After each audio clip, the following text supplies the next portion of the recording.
Have you ever wondered where anxiety actually comes from? Not just what triggers it, but why our brains even evolved to feel this way in the first place. What is the point of anxiety?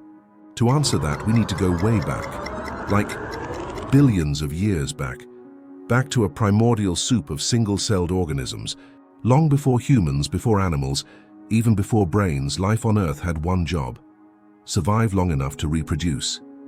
That was it.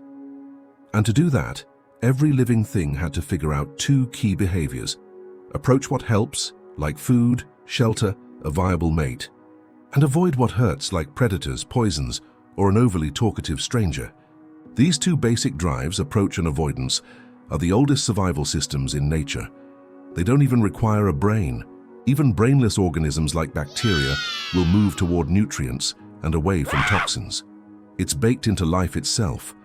But what does this survival mechanism have to do with anxiety in humans? Well, although our brains are far more complex, those same two drives still sit at the core of our decision-making.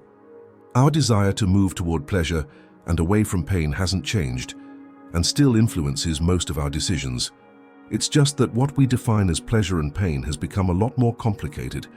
Psychologists call this idea hedonic motivation. Our behavior is guided by what we think will feel good and what we believe will hurt. But while this explains a lot about why we do what we do, it still doesn't fully explain more complicated emotional states like anxiety. That's where things get really interesting. Let's say you want to ask someone out on a date. You're excited by the idea, but also terrified of rejection.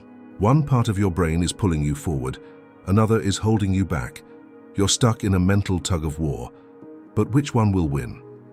Welcome to an approach-avoidance conflict.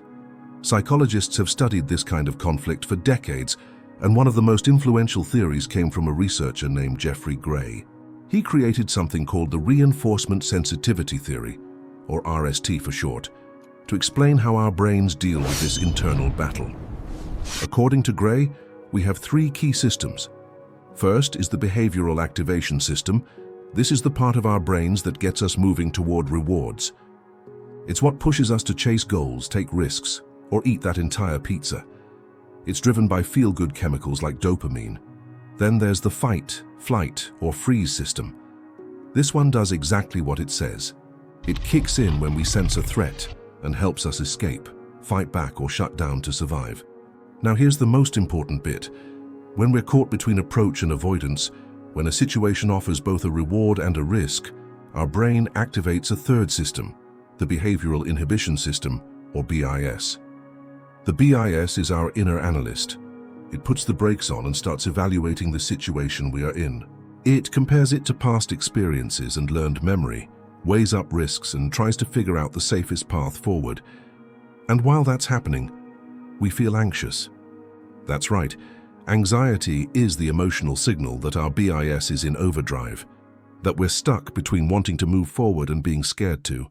The more equal we perceive the reward and threat to be, the stronger the anxiety, and the more frozen we feel. So while anxiety can feel confusing, or even irrational at times, it's actually a survival system. It evolved to protect us in situations where the outcome is uncertain, and to make sure we don't put ourselves in harm's way. It's not an out-of-date or obsolete emotion. It's a survival mechanism that's been with us since before we had brains at all, one that still keeps us safe to this day. But in modern life, the threats we face aren't usually life or death. They're social risks, career fears, financial worries, and our ancient systems sometimes struggle to keep up.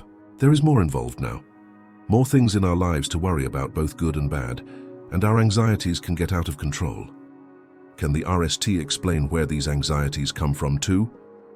It can, but it gets a little more complicated.